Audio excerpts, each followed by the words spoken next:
ಕೊಪ್ಪಳದಲ್ಲಿ ಬಲ್ಡೋಟಾ ಕಾರ್ಖಾನೆ ನಿರ್ಮಾಣಕ್ಕೆ ಒಂದೆಡೆ ವಿರೋಧ ವ್ಯಕ್ತವಾಗ್ತಾ ಇದ್ದರೆ ಮತ್ತೊಂದು ಕಡೆ ಕಾರ್ಖಾನೆ ಆರಂಭಿಸುವಂತೆ ರೈತರು ಬೀದಿಗೆ ಇಳಿದು ಪ್ರತಿಭಟನೆ ನಡೆಸಿದ್ದಾರೆ. ಕೊಪ್ಪಳದ ಅಶೋಕ ವೃತ್ತದಿಂದ ಜಿಲ್ಲಾಧಿಕಾರಿ ಕಚೇರಿವರೆಗೂ ಪ್ರತಿಭಟನಾ ರ್ಯಾಲಿ ನಡೆಸಿದ ರೈತರು, ನಾವು ಜಮೀನು ಕೊಟ್ಟಿದ್ದೀವಿ, ಕಾರ್ಖಾನೆ ಪ್ರಾರಂಭಿಸಿ, ಇಲ್ಲವೇ ಸರ್ಕಾರಿ ನೌಕರಿ ಕೊಡಿ ಅಂತ ಪ್ರತಿಭಟನೆ ಮಾಡಿದರು. ಕೊಪ್ಪಳ ತಾಲೂಕಿನ ಹಾಲವರ್ತಿ, ಬಸಾಪುರ, ಕಿಡದಾಳ, ಬೇವಿನಾಳದ ನೂರಾರು ರೈತರಿಂದ ಪ್ರತಿಭಟನಾ ರ್ಯಾಲಿ ನಡೆಯಿತು. ಜಮೀನು ಕೊಟ್ಟಿದ್ದರಿಂದ ಕಾರ್ಖಾನೆ ಕೆಲಸ ಕೊಡ್ತೇವೆ ಅಂತ ಬಾಂಡ್ ಕೊಟ್ಟಿದೆ, ಕಾರ್ಖಾನೆ ಪ್ರಾರಂಭಿಸದೇ ಇದ್ರೆ ಸರ್ಕಾರಿ ನೌಕರಿ ಕೊಡಿ ಅಂತ ಸರ್ಕಾರಕ್ಕೆ ಒತ್ತಾಯ ಮಾಡಿದ್ರು. ರೈತರ ಜಮೀನನ್ನ ಸರ್ಕಾರ ವಶಪಡಿಸಿಕೊಂಡು ಬಲ್ಡೋಟಾ ಕಾರ್ಖಾನೆಗೆ ಸರ್ಕಾರ ಭೂಮಿ ಹಸ್ತಾಂತರಿಸಿದೆ. ಈ ಕೂಡಲೇ ಸರ್ಕಾರ ಬಲ್ಡೋಟಾ ಕಾರ್ಖಾನೆ ಆರಂಭಕ್ಕೆ ಅನುಮತಿ ನೀಡಬೇಕು ಅಂತ ರೈತರು ಒತ್ತಾಯಿಸಿದರು.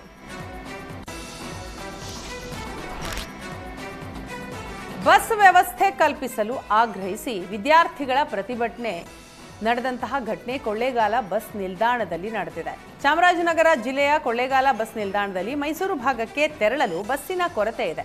ನಾನ್ ಸ್ಟಾಪ್ ಬಸ್ಸುಗಳಲ್ಲಿ ವಿದ್ಯಾರ್ಥಿಗಳಿಗೆ ಅವಕಾಶ ಇಲ್ಲ, ಸರಿಯಾದ ಸಮಯಕ್ಕೆ ಬಸ್ ಸಿಗ್ತಾ ಇಲ್ಲ. ಈ ಹಿನ್ನೆಲೆ ಕೂಡಲೇ ಸಮಸ್ಯೆ ಬಗೆಹರಿಸುವಂತೆ ವಿದ್ಯಾರ್ಥಿಗಳು ಒತ್ತಾಯ ಮಾಡಿದರು.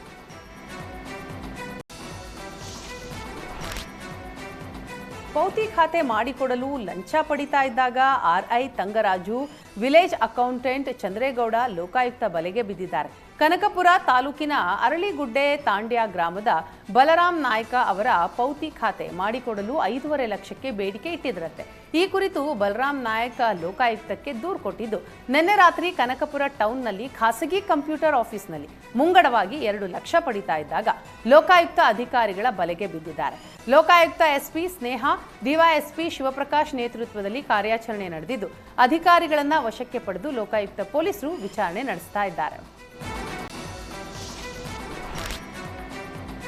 ಕುಡಿಯಲು ಮದ್ಯ ಖರೀದಿ ಹಣಕ್ಕಾಗಿ ಸರ್ಕಾರಿ ಶಾಲೆಯ ಬಿಸಿಯೂಟದ ಪಾತ್ರೆ ಕಳ್ಳತನ ಮಾಡಿರೋ ಘಟನೆ ದಾವಣಗೆರೆಯ ನ್ಯಾಮತಿ ಪಟ್ಟಣದಲ್ಲಿ ನಡೆದಿದೆ.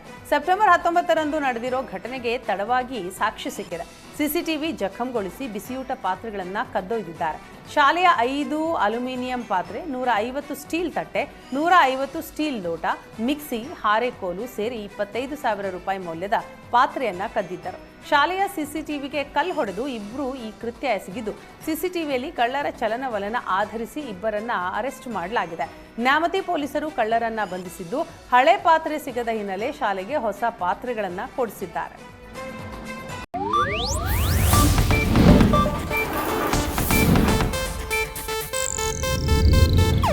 ಇದು ಏಷ್ಯಾನೆಟ್ ನ್ಯೂಸ್ ನೆಟ್ವರ್ಕ್ ಪ್ರಸ್ತುತಿ.